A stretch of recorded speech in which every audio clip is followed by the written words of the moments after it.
जोङो खौसेथि बर' सुबुं आफाद जानानै नैबे समाव बर'नि युथ फोर्स जि युथ स्टुडेन्ट फोर्स बे फोर्सखौ गावस्रा गावस्रि जानानै थानायखौ जोङो लुगैयाखै। बर'आव ओरैनोबो दिनैनि नैबे समाव नैबे गासैबो थासारिखौ नायोबा जोङो ज' थालायनानै जि मावनायनि मोनसे बेबस्था बे बेबस्थाखौ लानांगौ। गुबुन गुबुन संगठन गुबुन गुबुन मानसिफ्रा दानो हायो, बेयाव बादा होनायनिबो बाथ्रा गैया, बेबो मोनसे थिक।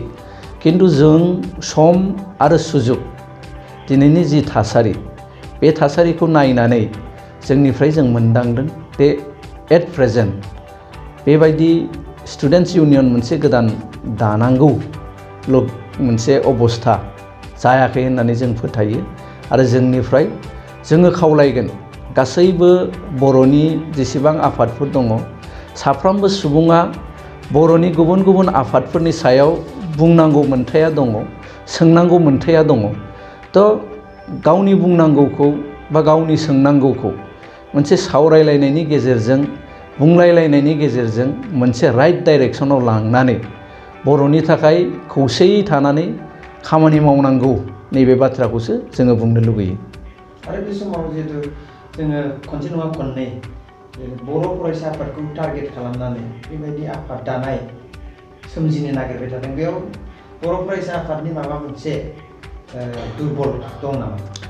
थोंजोङै आङो बेबायदि होननानै सानाखै। आङो एसे आगोलावबो बुंखादों जे साफ्रोमबो बर'हानो, जिहेतु बर' फरायसा आफादानो जा बा बर'नि गुबुन गुबुन आफादफोर, बे आफादफोरनि मावनाय दांनायनि सायाव गाव गावबागाव बुंनोनि मोन्थाय, बे मोन्थाया दङ। जिहेतु गुबुनफ्रा बुङोबा बे बुंनायखौ खोनासंनानै बिथांमोनहा मा लुगैदों बेखौ सावरायलायनायनि मोनसे बिथा खालामनांगौबो गासैबो आफादफ्रा थायो। बेनिखायनो जोंनिफ्राय जोङो थोंजोङै बुंनो लुगैदों, जुदि माबाफोर दंमारथारोबा जोङो सावरायलायनायनि टेबोलाव फैनांगौ। आरो गासैबो आफादफ्राबो जुदि आफादफोरखौ सोरबाया टारगेट खालामनानै बुंदोंब्ला थ' मा बुंनो नागिरदों बे बाथ्राफोरखौ लानानै गुवारै सावरायलायनाय मोनसे प्लेटफर्मनि गेजेरजों राइट डाइरेक्सनाव जों थांनांगौ। जोंनो जिहेतु सान्थि नांगौ, दाख्लैबावै एकर्ड जादों, एकर्डनि दफाफोरखौ इमप्लिमेन्ट खालामनांगौनि बाथ्रा दङ। थ' गासैबो बेसादखौ नायनानै जेखि आफादानो जाया मानो, आं सान्दों नैबे समाव जोङो बेबायदि दाङाबाजि बा दावराव दावसि खालामनाया बानजानाय नङा।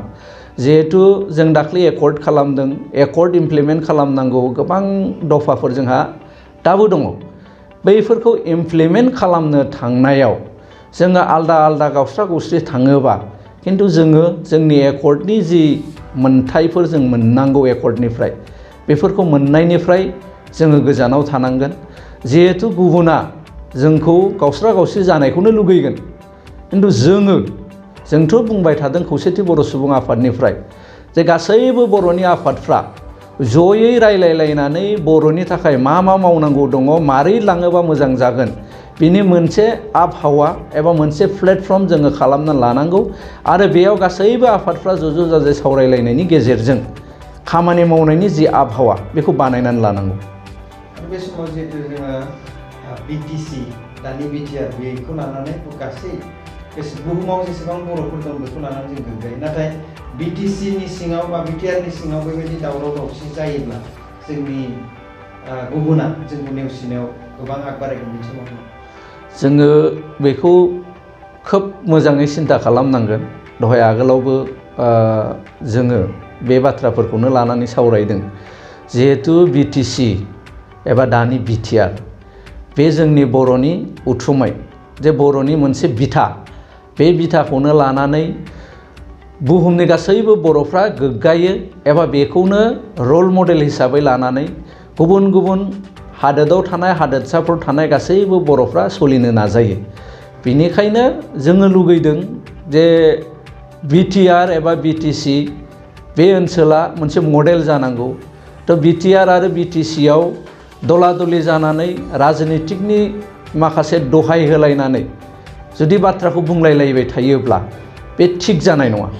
ओंखायनो जोंनिफ्राय जोङो स्ट्रेट फरवार्ड, खौसेथि बर' सुबुं आफादनिफ्राय जोङो स्ट्रेट फरवार्ड बुंबाय थादों जे अराजनैतिक संगठनफ्रा अराजनैतिकभावे थानानै अराजनैतिक प्लेटफर्म मोनसे बानायनानै बर'नि थाखाय मा मावबा मोजां जायो बेखौ जोङो सिन्था सरसा खालामनांगौ। जाय बिथांमोनहा राजनिति खालामदों, बर'नि जाय दैदेनगिरि बिथांमोनहा राजनैतिक हान्जाफ्राव दङ, मावनो नागिरदों। बिनिखायनो राजनैतिक दोलोफ्राव थानाय बर'नि दैदेनगिरिफ्राबो मोनसे मोजां राजनिति खालामनायनि गेजेरजों मोजां आबहावा दालांनो नाजानांसिगौ होननानै जों खौसेथि बर' सुबुं आफादनिफ्राय खावलायनो लुगैयो। जोङो जोंनिफ्राय मोनसे एक नम्बर बाथ्राया जागोन जोङो ज' खालामनाय। गासैबो बर'नि जेसेबां दल संगठन, बर'नि माहारियारि आफादफोर, बे आफादफोरखौ ज' रायलायलायनायनि गेजेरजों, ज' मोनसे जालायनायनि गेजेरजों, जोङो रायलायलायनायनि गेजेरजों बर'नि थाखाय खामानि मावनाय, बेनो एक नम्बर थांखि जागोन। जोङो सान्थि भाबै खामानि मावनांगोन। एबार ओंखायनो जोङो 80 बोसोरारि जथुम्मा जि जोंनि लांहिनाव जागोन, कार्बि आंलंनि लांहिनाव 25, 26 आरो 27, बिनि 26 डे खालि, 26 अक्ट' खालि जोङो मोनसे सावरायमेल जोङो लानो नागिरदों। बर'नि गासैबो माहारियारि आफादफोरनि दैदेनगिरि बिथांमोनखौ जोङो हांख्रायगोन।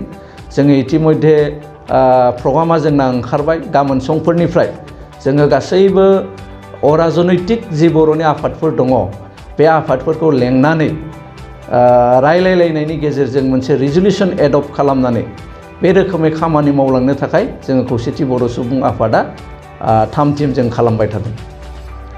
मोनसे गोजोनथाव खौरां। चिरां जिल्लानि सिङाव थानाय बिजनी महकुमानि 1 नं बेथागाव गामियाव थानाय जिजास मेरि स्कुलाव 3 फोरोंगिरिनि गोनांथि जानानै फैदों। गोसो गुदुं बिजाथिफोरा बे पस्टनि थाखाय एप्लाइ खालामनो हागोन। बे पस्टआव एप्लाइ खालामनो थाखाय गोनांथि जानाय क्वालिफिकेशना जाबाय इंलिश आयदायाव MA पास जानाय जानो नांगोन। मेथ्स आरो फिजिक्स आयदायाव MSc पास जानाय जानो नांगोन।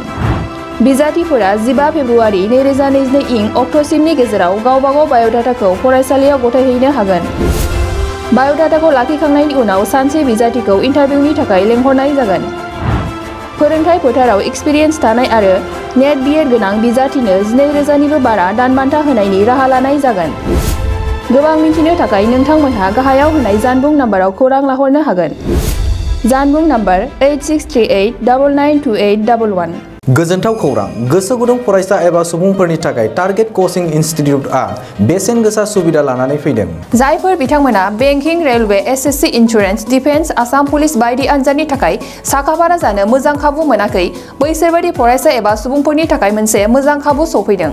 बरपेटा रोड विशाल मेगा मार्टनि साखाथियाव थानाय आमतलाव बे टारगेट कचिं इनस्टिट्यूटखौ खुलिनाय जादों। आथिखालनि साख्रि मोनै आरो बेकार जेंनाखौ नोजोर होनानै बे टारगेट कचिं इनस्टिट्यूटआ सोलोंसाफोरखौ गोबां गियान होनो थाखाय राहा लादों।